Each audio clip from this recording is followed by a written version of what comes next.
जय श्री राम।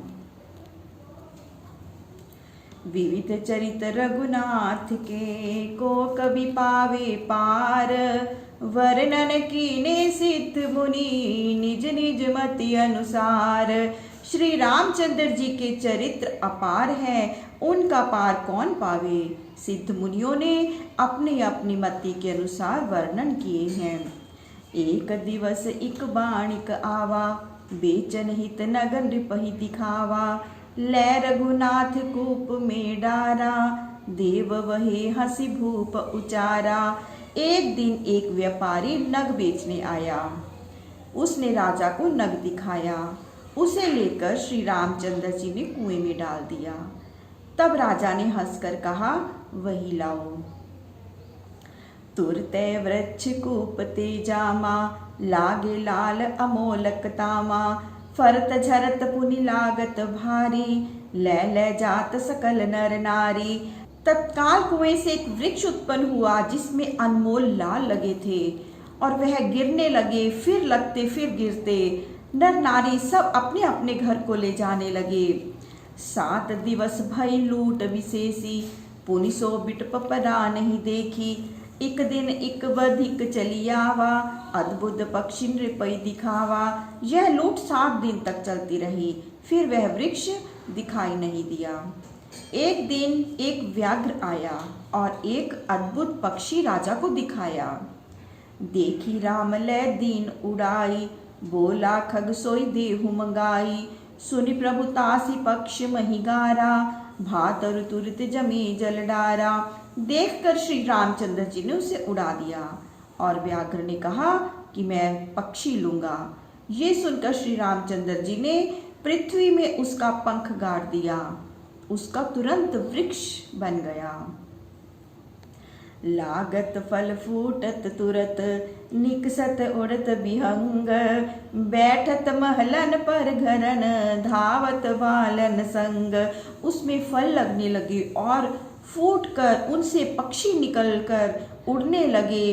वे महलों पर बैठते और बालकों के संग दौड़ने लगे। पुरबासिन पाले सकल, देखे विहंग अनूप। सुनि सुनि टहले ले गए, देश देश के भूप। सभी पुरवासियों ने वे पक्षी पाले, और भी देश देश के राजा सुनकर उन पक्षियों को ले गए। एक दिवस एक सूकर आवा, घुरघुराए प्रभु सन्मुख धावा। गही पद पटक्यो भूमि भुजासु, छूटत भयो दिव्य भपुतासु। एक दिन एक शूकर घुरघुराता श्री रामचंद्र जी के सन्मुख आया। उन्होंने उसका पैर पकड़कर पृथ्वी पर दे पटका। तत्काल उसका दिव्य शरीर हो गया। स्तुति कर निज कथा सुनाई, हरि भक्तन नहीं शीस नवाई। नृप से सूकर को तनु पायो, लखि तव दर्श भयो मन भायो। उसने स्तुति करके अपनी कथा सुनाई कि मैंने हरि भक्तों को सिर नहीं निवाया। इससे राजा के शरीर से शूकर का शरीर पाया। आज आपके दर्शन से कार्य बन गया। एक दिन एक सिंह ने धाई, गही ब्राह्मण की शुभ गाई। 5 बाण मारे प्रभु पावन, लागत भयो गंधर्व सुहावन। एक दिन एक शेर ने दौड़कर एक ब्राह्मण की सुंदर गाय पकड़ ली। तब श्री रामचंद्र जी ने उसको पवित्र 5 बाण मारे। उन बाणों से के लगते ही वह सुंदर गंधर्व हो गया। पाए रूप निज कथा सुनाई, नारद हास्य देह अस पाई। प्रभु के दर्श मिटे दुख भारे, कही अस गयो लोक निज मारे। अपना रूप पाकर उसने अपनी कथा सुनाई कि मैं गंधर्व था, मैंने नारद जी की हंसी की थी, उनके शाप से यह देह पाई। आपके दर्शन से दुख मिट गए। ऐसा कहकर वह अपने लोक को चले गए। एक दिवस प्रभु सरयू माही, अनुज सखन युत मुदित नहाई। असुर एक रावण कर प्रेरा, मगर रूप धरि मुख में गेरा। एक दिन प्रभु सरयू में अनुज सखाओं सहित प्रसन्नता से स्नान करते थे कि उसी समय रावण का भेजा एक राक्षस मगर रूप धारण करके उन्हें निकल गया। निकसे सपदि ताहि प्रभु मारी, सुनिपुर जन सब भय सुखारी। एक दिन सखन सहित रघुवीरा, खेलत भय सरयू के तीरा। प्रभु उसे मारकर शीघ्र निकल आए। यह सुनकर सब पुरवासी सुखी हुए। एक दिन सखाओं सहित श्री रामचंद्र जी सरयू के किनारे खेल रहे थे। विहंग रूप धरि रावण आवा, घात पाए सठ चहत उठावा। जानी राम बिनु फर सर मारा, गिरा जाए निज लंक मझारा। उसी समय पक्षी का रूप धरकर रावण आया और वह दुष्ट घात पाकर श्री रामचंद्र जी को उठाना चाहा। श्री रामचंद्र जी ने यह जानकर बिना फर का बाण मारा, जिससे रावण अपनी लंका में जाकर गिरा। 7 दिवस पर मूर्छा जागी, समुचि प्रताप लाज उर लागी। 7 दिन के बाद वह मूर्छा से जागा। उसे श्री रामचंद्र जी का यह प्रताप समझ मन में बड़ी ही लज्जा उत्पन्न हुई। जिनकर मन इन सन नहीं राता, ते जन वंचित किए विधाता। जिनका मन प्रभु के इन चरित्रों से नहीं लगा, उन पुरुषों को विधाता ने मानो जगत में ठग लिया है। भय कुमार जबई सब भ्राता, दीन जनेऊ गुरु पितु माता। गुरु ग्रह गए पढ़न रघुराई, अल्पकाल विद्या सब आई। जब सब भाई बड़े हुए, तब माता पिता और वशिष्ठ जी ने उनका जनेऊ किया।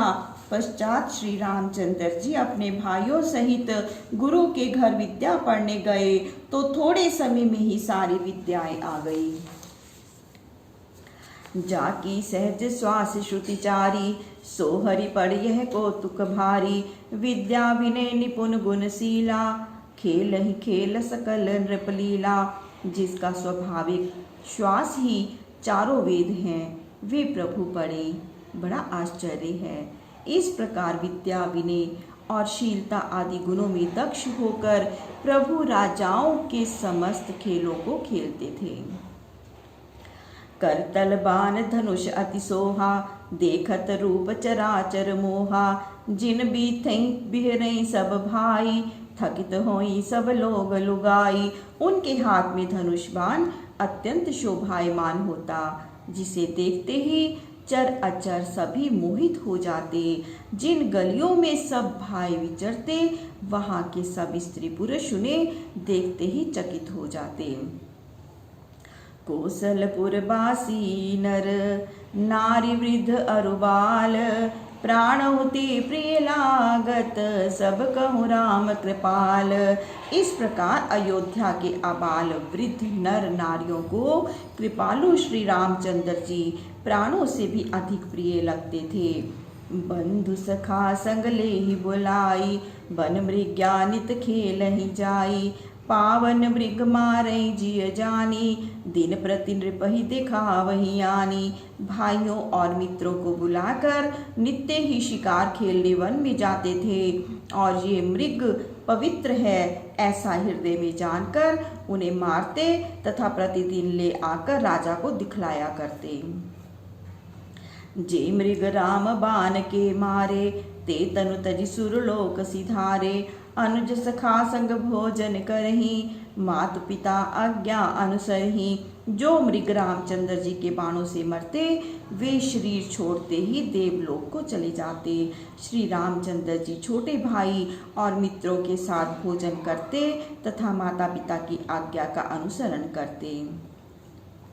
जेहि विधि सुखी होई पुर लोगा, करहि कृपा निधि सोई संजोगा। वेद पुराण सुनी मन लाई, आपऊ कहीं अनुजय समझाई।